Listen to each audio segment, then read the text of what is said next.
Oh my goodness. A really big fish. A really... Holy cow.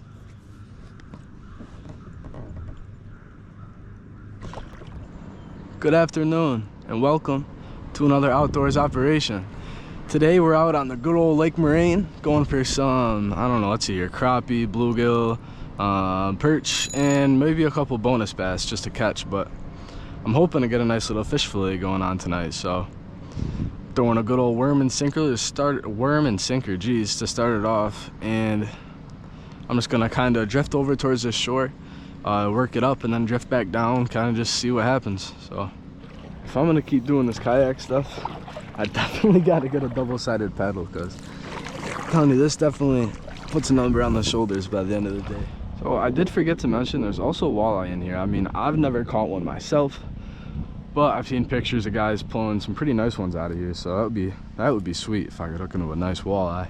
So I swear less than 2 minutes ago I was like 20 feet from that house over there, whatever it is, and now I'm right here. So that's one problem with the kayaks and wind. Decent fish right here. I said my pole hanging off the edge just started pulling. Oh, that's a slob of a gill. Heck yeah, that's exactly what I'm going for. Hopefully I put the stringer in here. Uh-oh. Oh, I did. Okay, there we go. That's perfect. I just had my pole just barely hanging off the edge. I was jigging my other pole over here. Out of nowhere, just started taking off. Record-breaking size bluegill right here. That's what I mean. These little guys are aggressive. They'll go after this panther martin here that is pretty big compared to him. If you think about it, with the swivel and stuff, that's half of his body. So I was able to find this little cove here, which the wind is a little bit not as bad, and it feels good to not have to paddle. Oh, even if it's for a couple of minutes. Been a good 15-20 minutes I'd have spent dragging the worm on the bottom. Oh, and I was just gonna say nothing yet, but I was mistaken. Oh, it's a little crappie. It's a baby crappie. That's cool. It'd be cool if he was another 8 or 9 inches, but cool. Easy, buddy. You're going back. Come on. Come on. All right, whatever. Cool. It's a decent little one. Oh my goodness. Look how fat. This has got to be the most pregnant. Oh my goodness, I don't even want to grab him by his belly. Or rather her, because she's got to be pregnant. All right, I need some more slack here. Look at, oh my goodness. I've never seen any type of panfish that fat. Huh. These fish are out. I don't like spiders, and there was just one on me. Oh, there we go. That's something a little bit better. Definitely. Oh my goodness. Oh my goodness. Oh. Yeah, I'd say that's a little bit better. Oh my.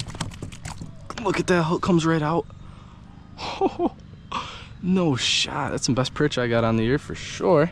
But oh, let's go. Finally, I wasn't getting any I was having no luck, and I was kind of being dumb. I was doing the same thing, just drifting right up close to the shore and not catching anything, and I just kept doing that like an idiot.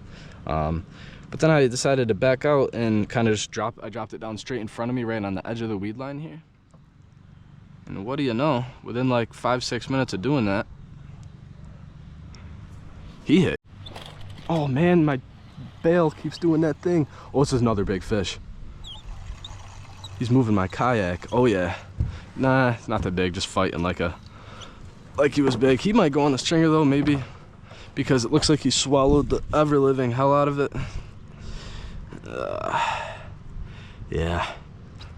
I would not normally keep this fish, but like I said, he swallowed the hell out of it. So I'm gonna snap this off, tie on another hook, and get back down there, because that was two drops in a row. A really big fish. A really this fish is massive.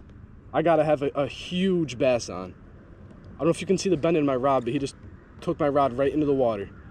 Holy cow. If it's not a bass, holy bass. Yeah, it's a bass, all right. Holy cow.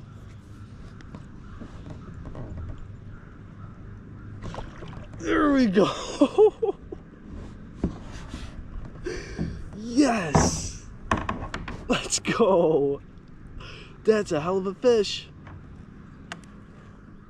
Oh, first largemouth of the year is a pig, man. Look at that. You'll love to see that. Let's get him right back in the water. You were out of the water for 2 seconds, partner. You're all right. There we go. I'm definitely gonna keep this on my head the rest of the time, because I really wish you could have seen that fight from this perspective up here, because he was bending my pole so much to the point where I had it in the water. Like half my pole was just about in the water. He put up a hell of a fight. That was a fun fight. So I'm back to the car, got the yak up on here, as you can see. What I was gonna do is walk this wall, because I was on that side, on the other side, and the side over here is the small side. So we got small side, big side. There's a culvert that connects the two, and a lot of times there's some pretty good fishing right near that culvert. But I think instead I'm gonna walk along, see if I can't pick any off that are just hanging out. Good gill on. Come on, baby. Yes. That's a nice gill. I just realized that I left my stringer in the car. But oh yeah, look at that. He swallowed the heck out of it. Would have been keeping him even if he was little, but sweet. That right there is exactly what I came here for. Oh, one's investigating it. No, there we go. Jeez, the fight on bluegills is absolutely insane. All right. Oh my goodness. Oh no, I'm caught in a thorn bush. There we go. Goodness. Oh my. Well, this is ridiculous.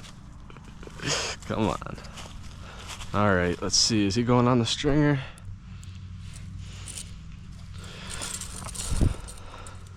Sweet. So I'm on my way out of here. I plan on doing a little bit more fishing, probably like another half an hour.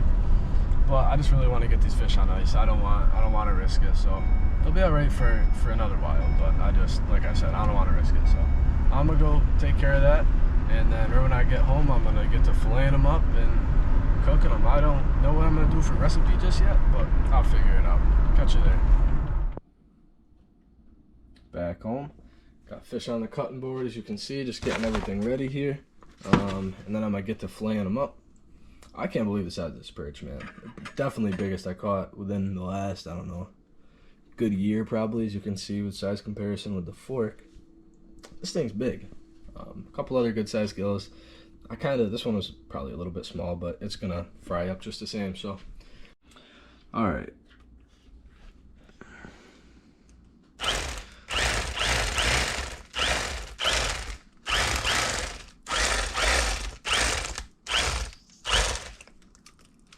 Right down to that backbone, and then we take a hard right turn. You could just hold it down technically and just run it. It would be super quick, just run along the whole side. But I don't want to risk going through that backbone and messing up my fillet, so I'm going to take my time here. Alright, so here's our finished, cleaned up, dried off fillets here. They're all ready for the pan, but I don't know if I have enough time. So give me a couple minutes to think about it.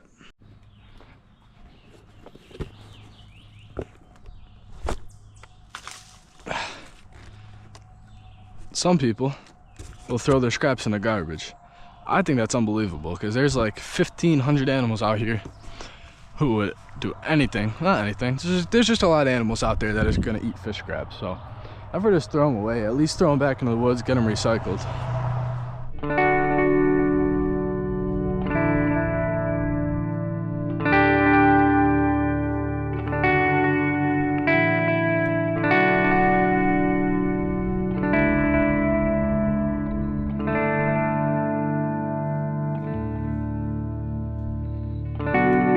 welcome back to the old humble abode. It is now the following day at 11:12 in the morning, and I'm just getting these fillets ready, getting the butter all melted up. I'm not doing anything too crazy with the fillets. I did try something new though. So I saw this vegetable seasoning up there, and it says it's great on chicken, fish, and eggs. So give it a shot.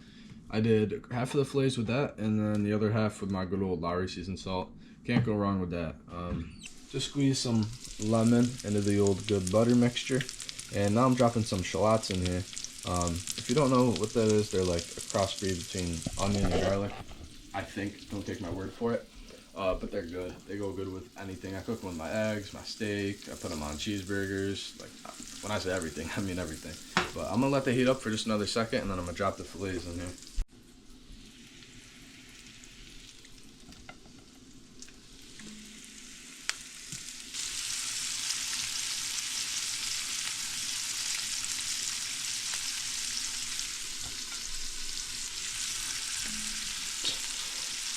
Barely fits in the pan.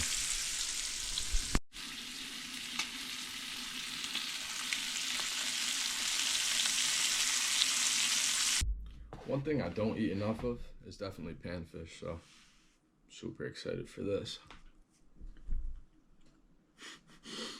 There's no better fish. Oh my goodness.